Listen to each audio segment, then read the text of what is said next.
The tensest moment is paddling towards the top of a rapid. Once you're into the rapid, you're too busy to be scared.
A few of us had a dream to leave it all behind and pick up an old canoe and see what we can find. White water and scenery, we'll take it all the way. This is the place for us to be. This is the river we wanted to see. White water's our guarantee. I'm Rick Bell. 9 of us have travelled over 400 miles from Sydney to canoe this river, the Nymboida. It's the largest river in the mountains of northeast New South Wales. We plan to canoe 26 miles down the Nymboida to Nymboida village, where we've left some cars. We think it should take about 3 days. Our nearest contact with civilization will be a 2-day walk away. Preparing for a trip like this takes hours because everything has to be packed in watertight containers. Although we all work in a number of different jobs during the week, we like to get away canoeing as much as we can. I'm a civil engineer. Dawn is a secretary.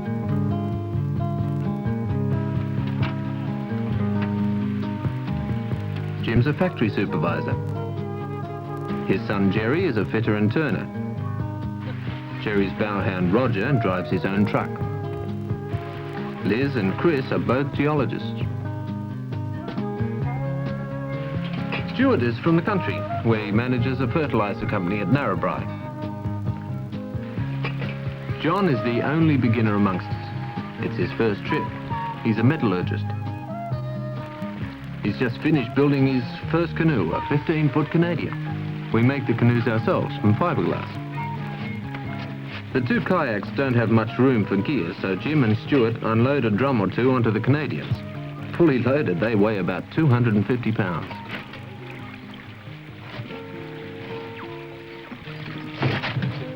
Jim is determined to carry as much of his own gear as he can. Spray sheets help prevent the canoes from being swamped in rough water.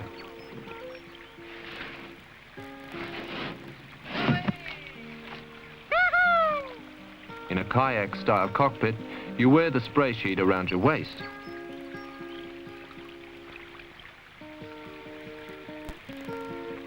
Let's go!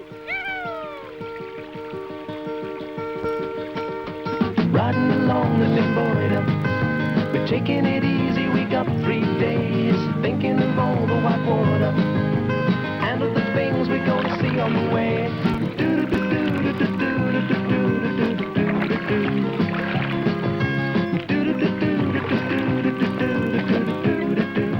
Spending my time riding along the Nymboida. We're taking it easy. We got 3 days riding along the Nymboida. We couldn't find anyone who had canoed this section of the Nymboida before. According to our map, the river dropped 600 feet during our first 15 miles, so we should strike white water fairly soon.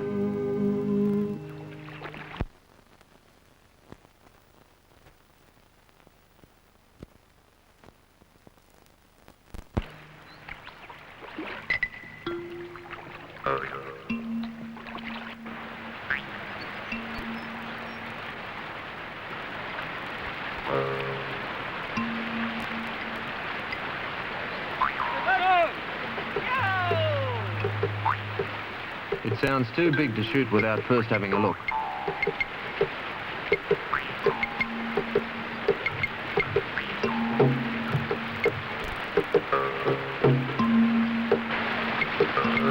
It's fast, but there aren't too many rocks.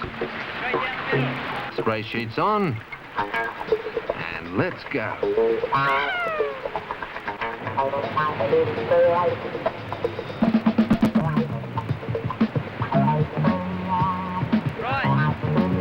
Left of the rock.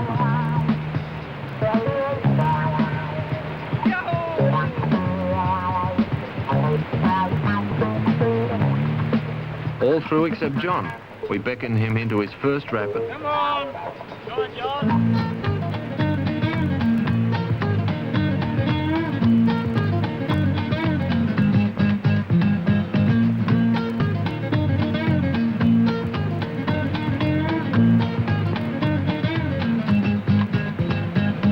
Well, anyone can do it forwards. The most important thing about shooting rapids is judging beforehand just where the force of the current is likely to carry you.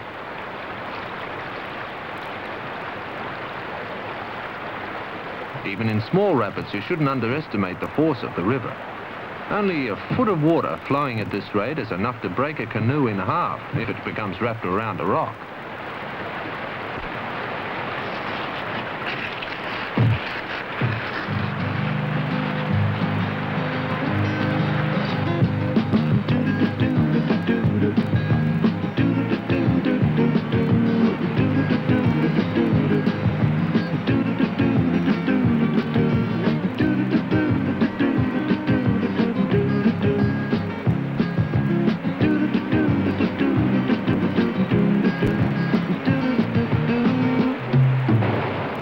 First decent drop is a 4-footer. We rope the kayaks over because, for a fall like this, their sharp bows tend to dive too deeply into the water. To give the Canadians more buoyancy in the bow, we shoot without a bow hand. For safety, we stand by with the ropes.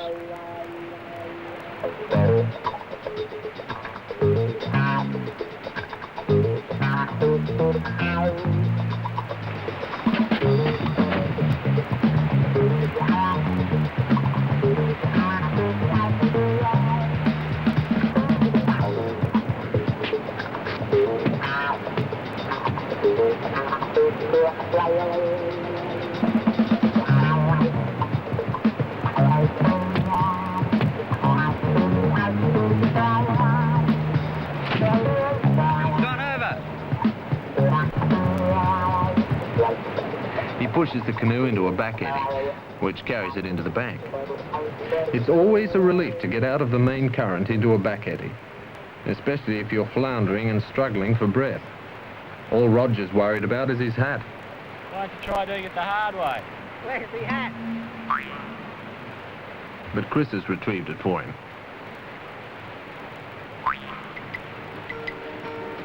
Riding along the Nymboida, we're taking it easy, we got 3 days, thinking of all the white water, and of the things we're gonna see on the way.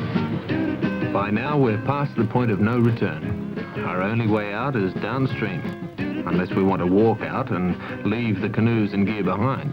Spending my time riding along the Nymboida, we're taking it easy, we got 3 days, riding along the Nymboida, we're taking it easy, we got 3 days.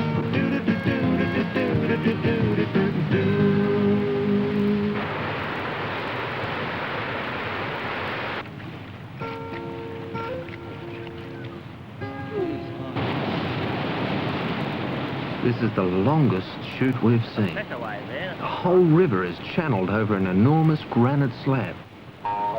There's a lot of water, but no rocks, so we decide to try it.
now a regular procedure. And it's not only coming over the top. Splits are appearing in the bottom from the constant battering the canoes are getting.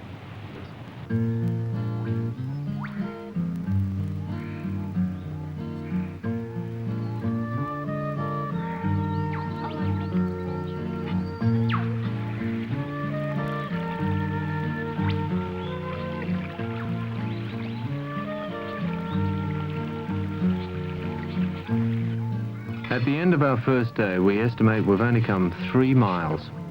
We're normally used to doing about 15 miles a day. The Nymboida is proving much harder than we expected.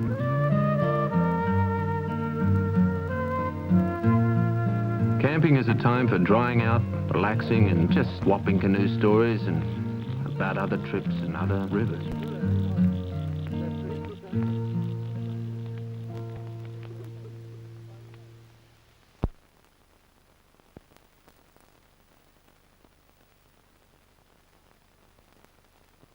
Hey, Don.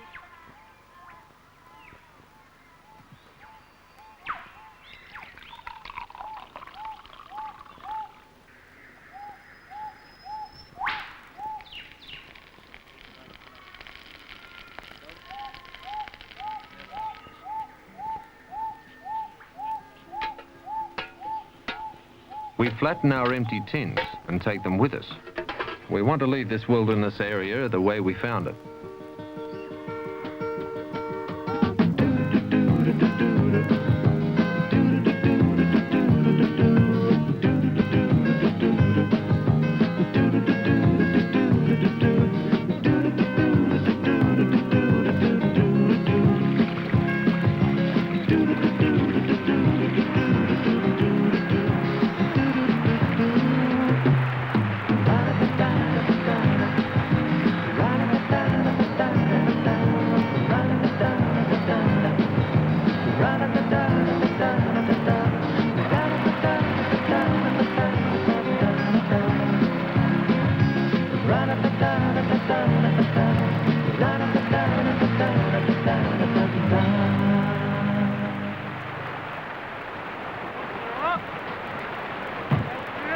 This rapid has too many sharp rocks and not enough water, so we rope the canoes through.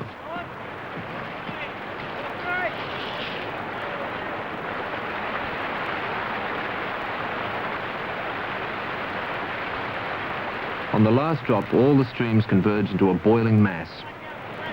We let the canoes go and hope for the best.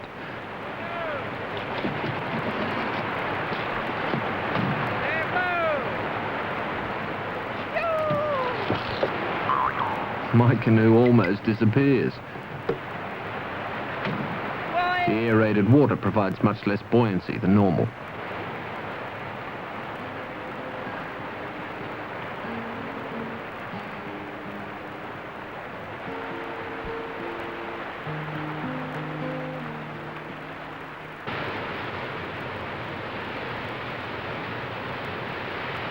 Right across the big rock. Now, if I come down there... This will be a difficult rapid to shoot. There's a big rock right in midstream. I reckon we can get to the other side of that. We should be able to avoid it, but if we don't, we could be in trouble.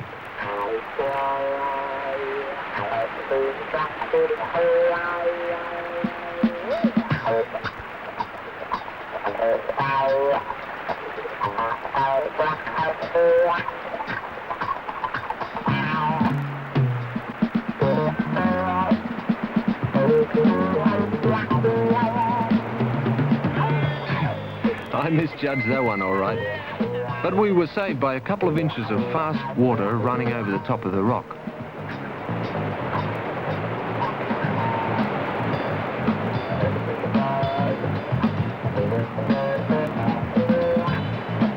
Jim thinks his narrower kayak will do better.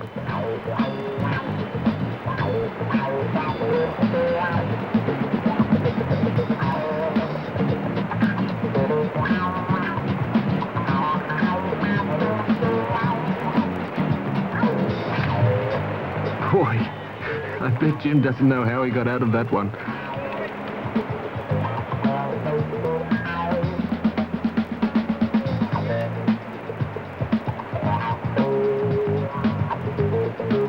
Wow.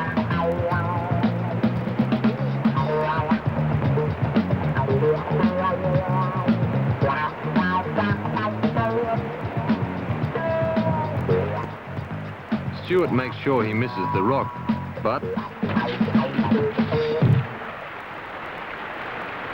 the tremendous force of the water holds him pressed against the bank. He tries to backpedal, but we all know, and Stuart knows, it's a lost cause.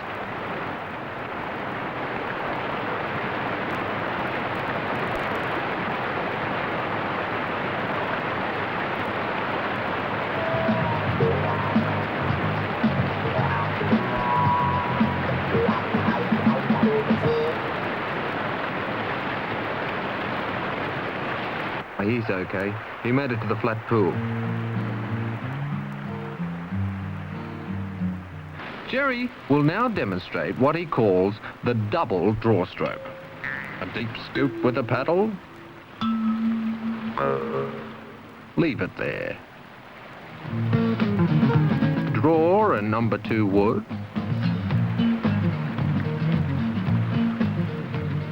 Retrieve number 1. Carry on. Simple.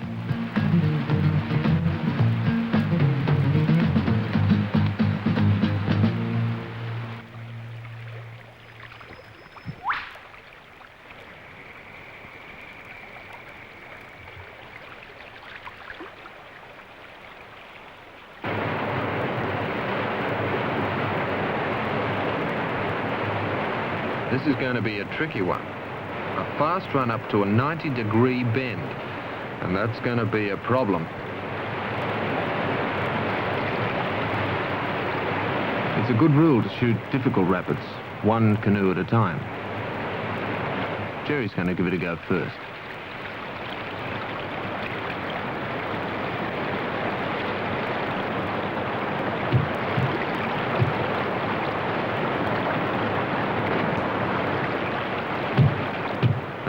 Getting a helping foot to his bow.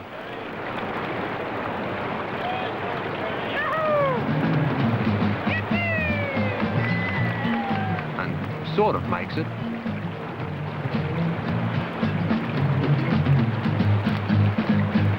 Jim is spun round near the top of the rapid.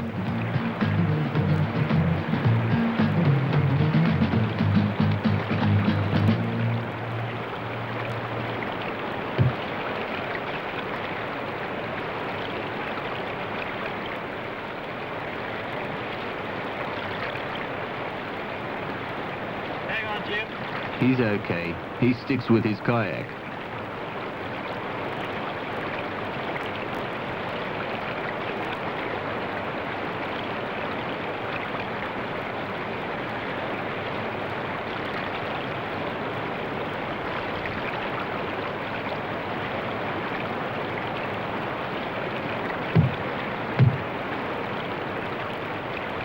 Chris is approaching, but he can't see that Stuart is stuck in a bend.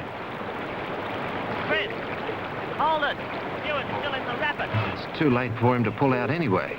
Hey, Chris, stop.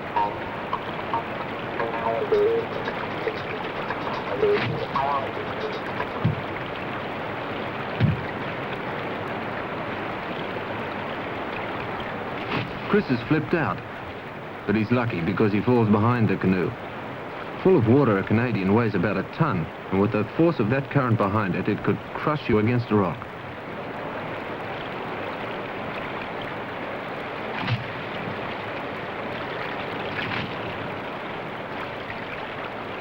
This is not a beginner's rapid, but John gives it a go.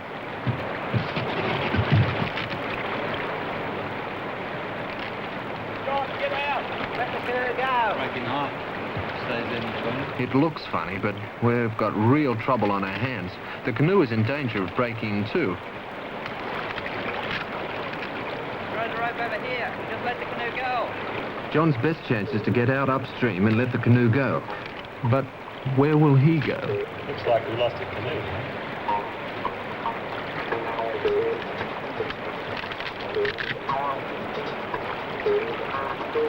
Hurry up.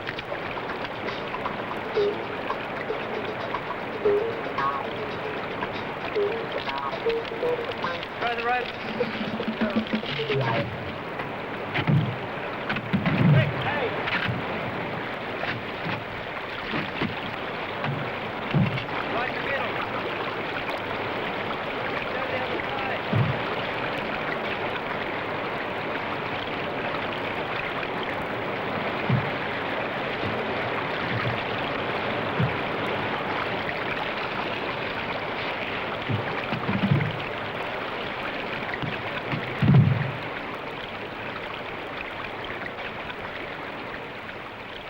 almost made it to still water.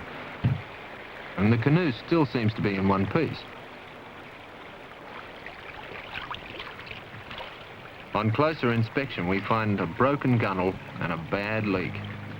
It'll take some hours to repair, so we decide to pitch camp.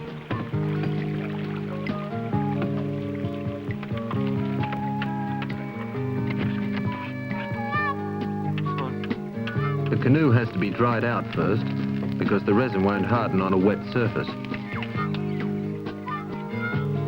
We lash on a green sapling as a temporary gunnel,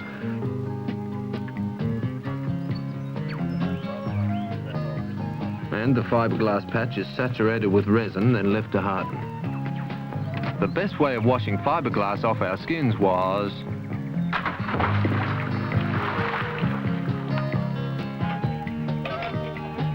At the end of the second day, we estimate that we've still only travelled 4 miles.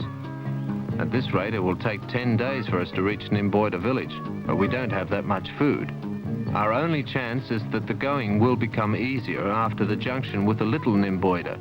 Only 7 miles, but who knows how many days from here.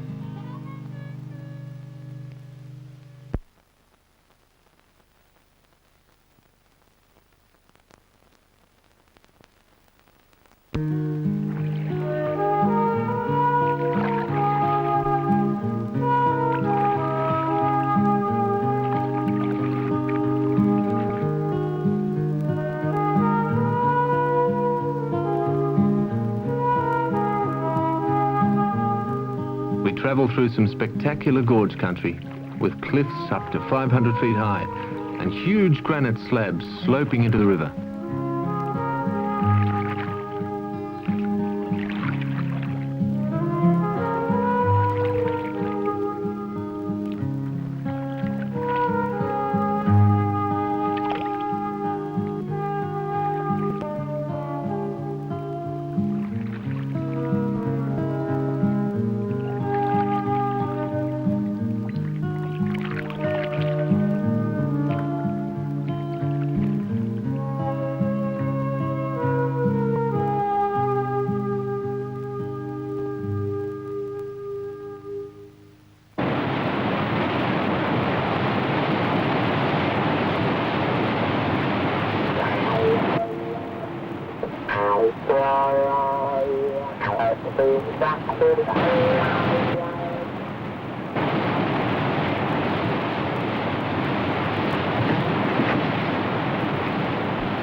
A 9-foot drop with a hidden rock at the bottom leaves me with a broken seat, and Chris with a large hole in the stern of his canoe.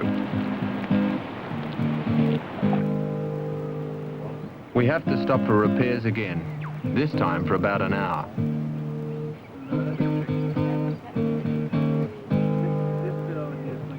While we wait for the repairs to dry, I see something in the water. Look, platypus.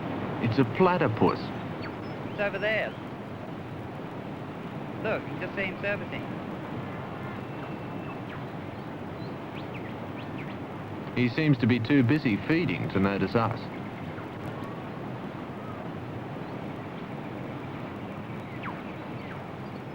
Going into the rapid. He reappears close to the top of the rapid. Going. Too close, in fact. He's caught in the current. There he goes. And he's going to shoot the rapid.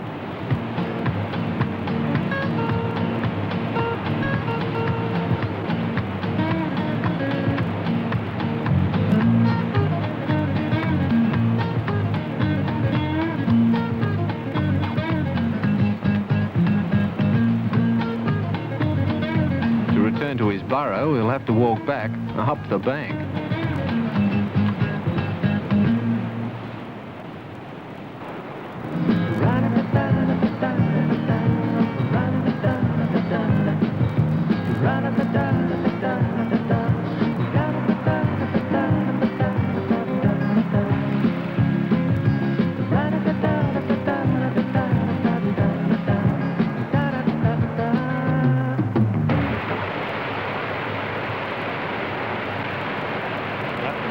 hard turn there after the second rock.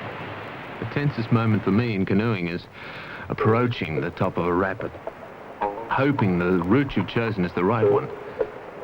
Once you're into the rapid, you're too busy to be scared.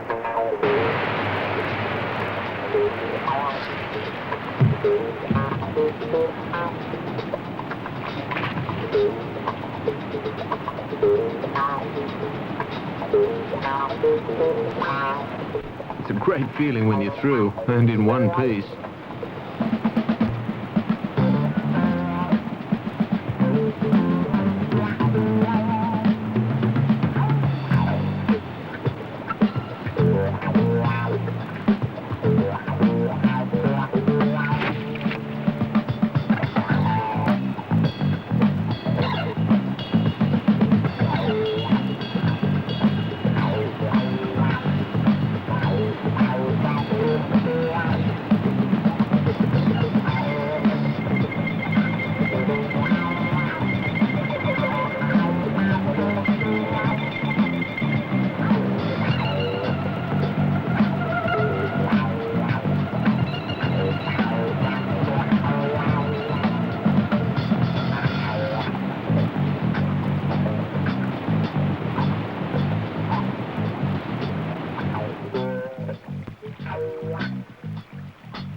The river seems to be concentrating into one channel, as if it's building up to something.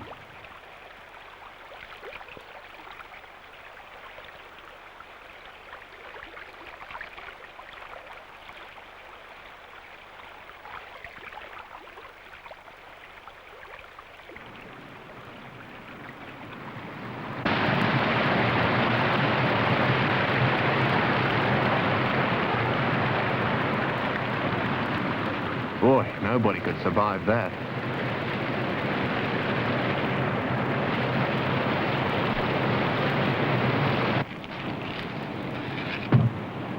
There's nothing for it but to portage everything round the waterfall.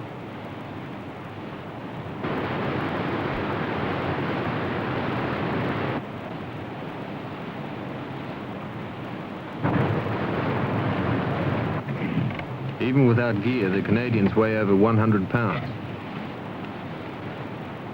The kayaks are about half this weight. Which way?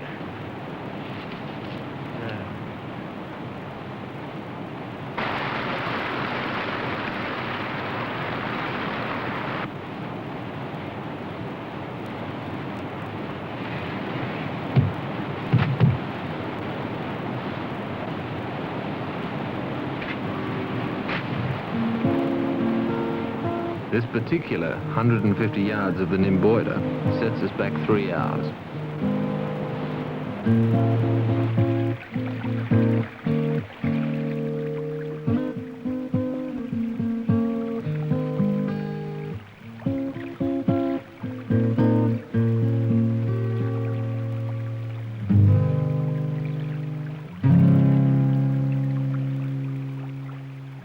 Jerry sees what he thinks is a small rapid. He looks confident, so we all follow on. Right! Which way? Right or left? What we didn't see was a large drop into a whirlpool, and another drop after that.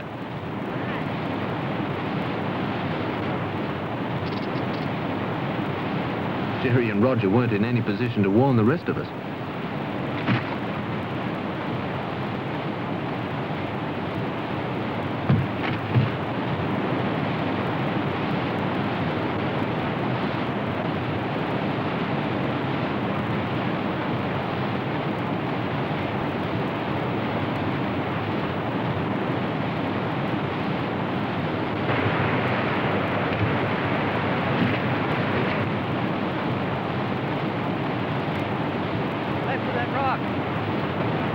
Dawn and I just make it through the whirlpool. Chris and Liz are following close on our tails.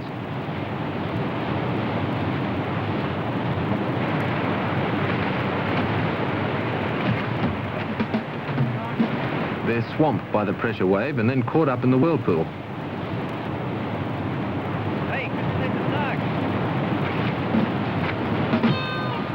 helpless against the force of the current, which keeps sweeping them round and round.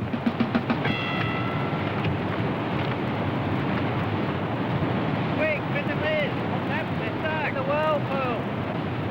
There's little we can do to help.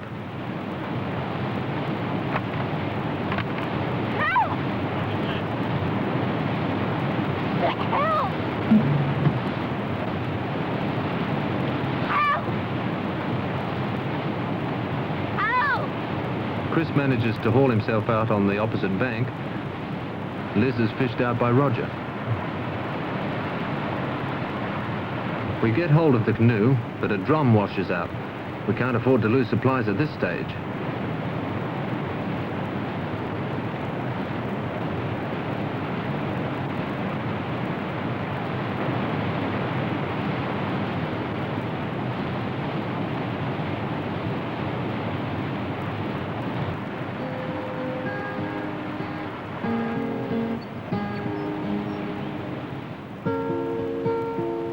Everyone feels it's about time we made camp and dried out.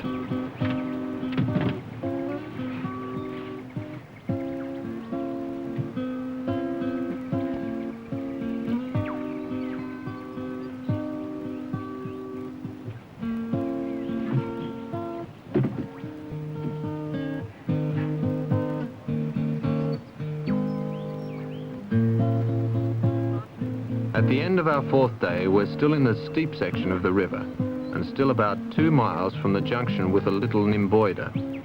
Let's hope the river flattens out after that.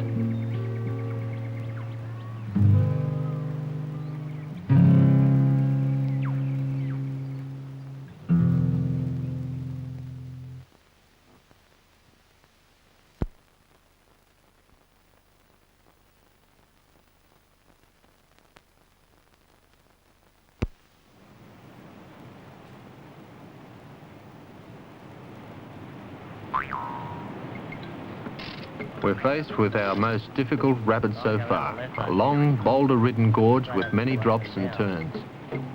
It'll be difficult to canoe. A misjudgment at the top could put you off course all the way down. A capsize could mean being swept the whole length of the rapid, and a canoe wrapped around a rock. That's for sure. Oh, we'll leave it there if it goes down. But the portage round this one would take the best part of half the day, and we're hoping we might make the junction this morning. Rock and draw straight round the right-hand side. We decide to shoot it, with a strong bow hand and the Canadians to help them make the sharp turns.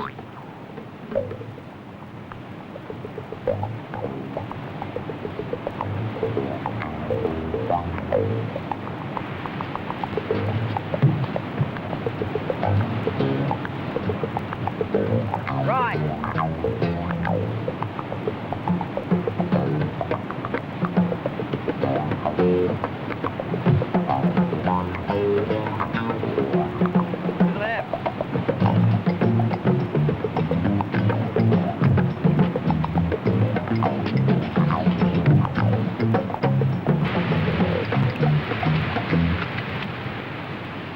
Almost made it. Luckily, it was the last drop that tossed us and not the first.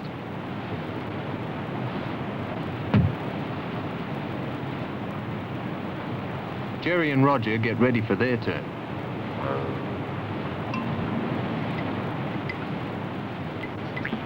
Paddle.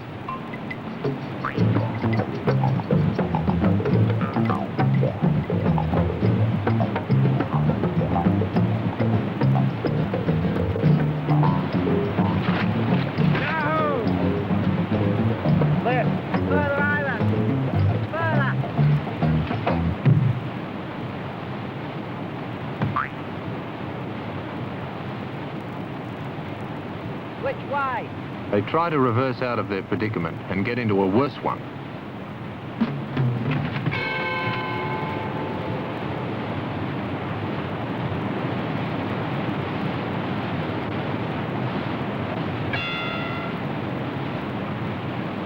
Oh, they appear like drowned rats from behind a rock. They bail out and decide to press on.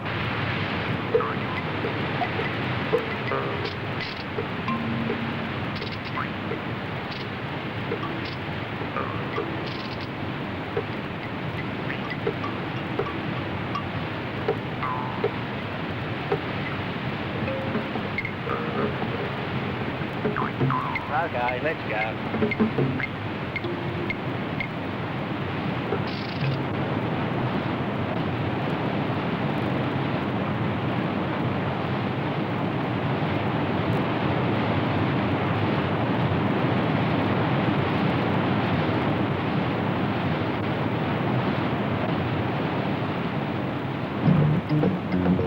With Chris's canoe, we try again.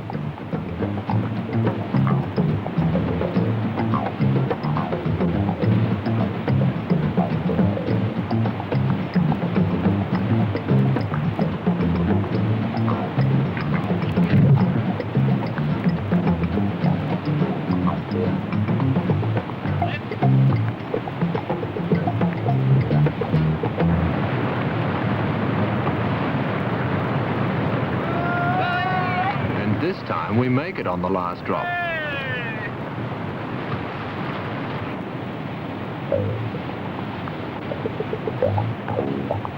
We wonder how the kayaks will make the sharp turns.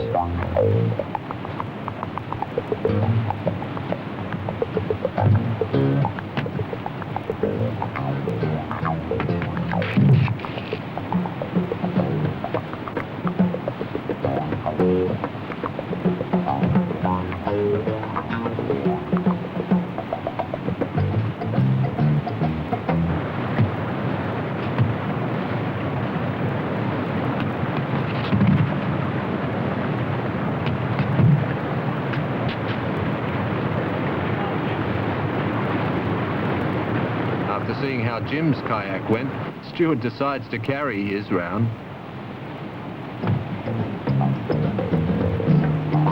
Straight down the center. Chris and I take John's canoe for him.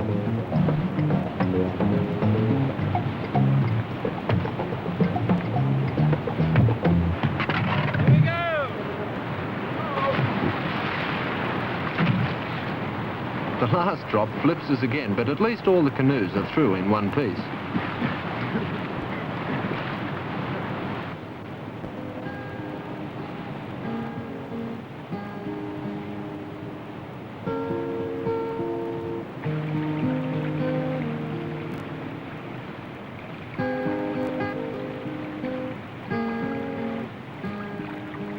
The valley seems to be widening.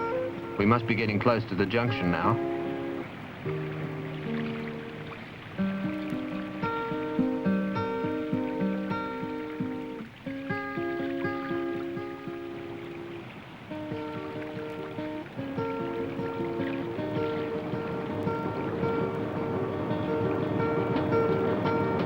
Riding along the Nymboida, it's feeling as if it's taken too many days.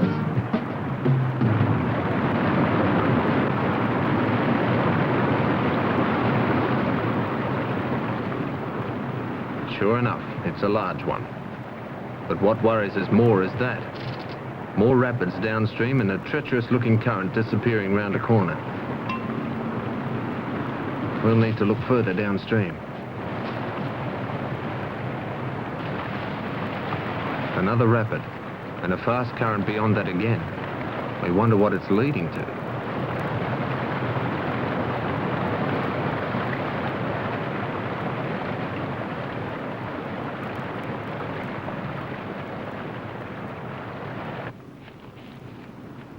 Two 200 yards further down, we find out.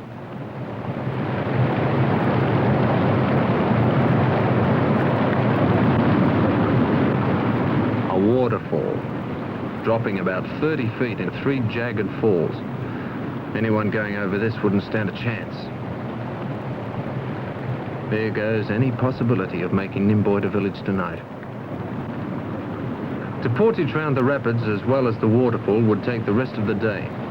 We decide to shoot the first section and just make very sure to stay upright and pull out of the main current in time.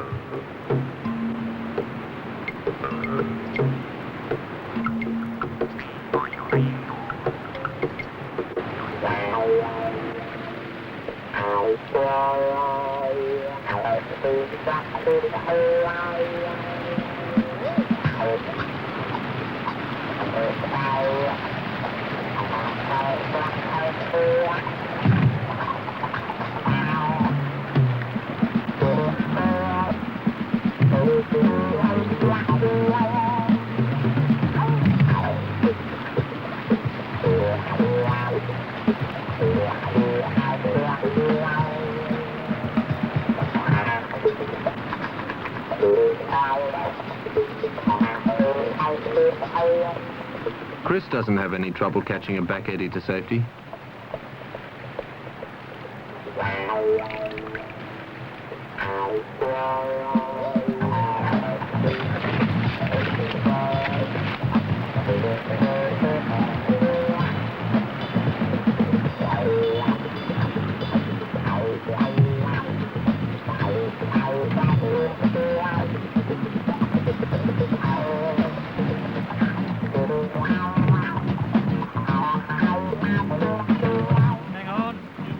Jim has a couple of anxious moments until he gets his fingers onto solid rock.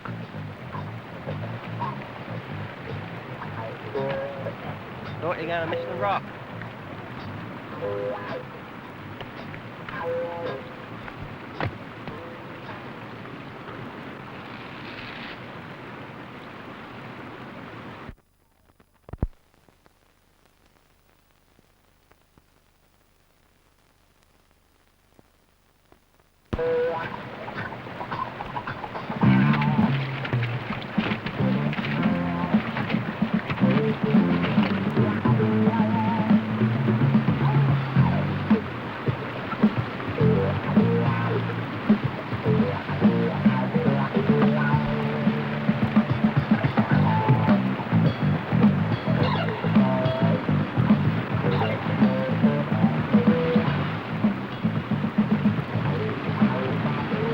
It'll be easier to make the turn with two of us paddling.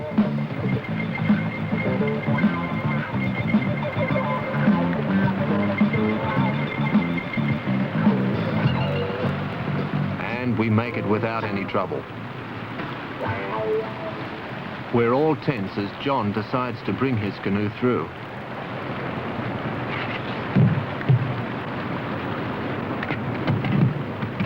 Oh, he's in trouble. Paddle, John.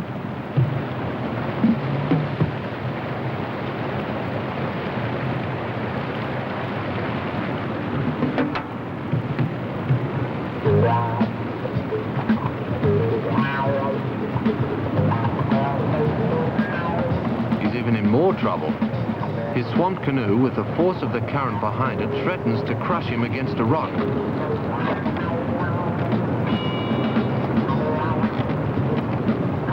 But luckily it keeps swinging and slides past, releasing him.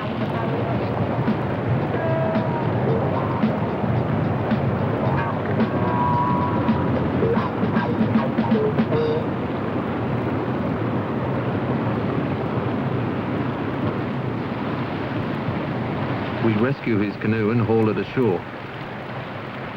It seems okay. Now for the last man, Stuart.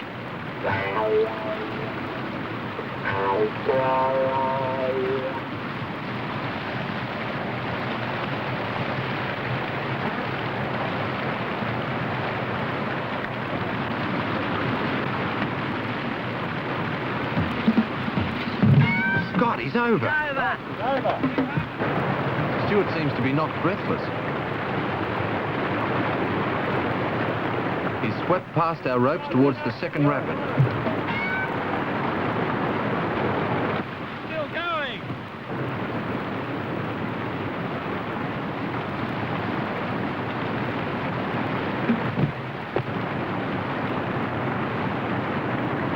In the thick undergrowth, we can't keep up with him. Catch up to the other side. The other bank looks easier. I decide to give it a try.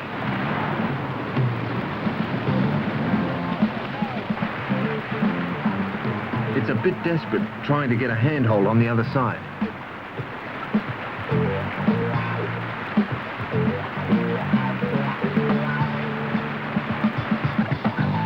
His canoe is caught in an eddy, but Stuart is swept on.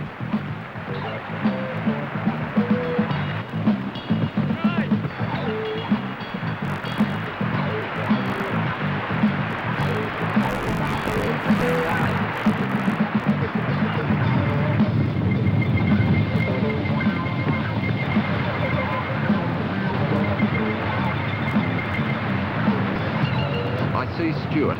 He's struggling into a back eddy.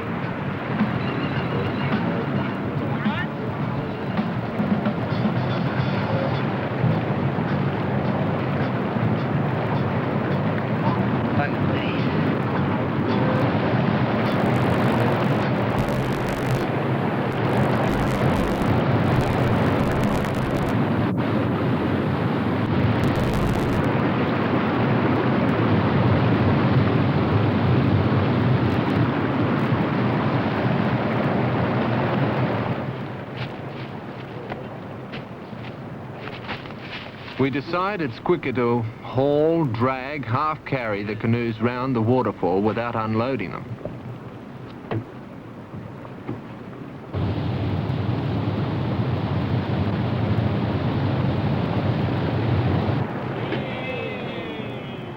It's hard on the canoes, but no one is too fussy at this stage. Hey!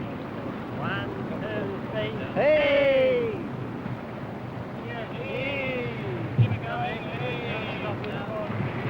Hold on! Let her go.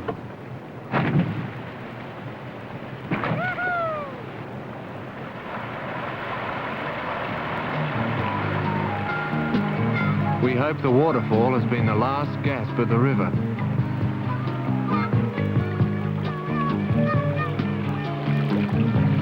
The riverbed seems to be widening, and the rapids becoming shallower. The junction shouldn't be far now.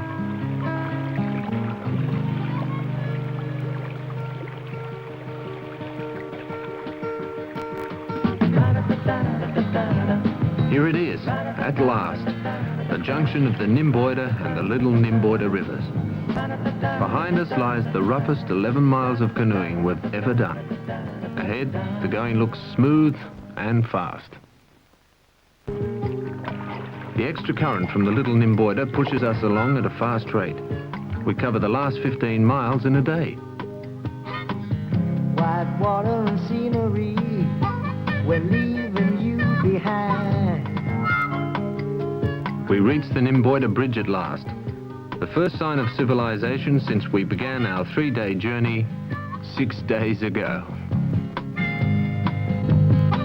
This was the place for us to be. You were the river we wanted to see. Nymboida, we're coming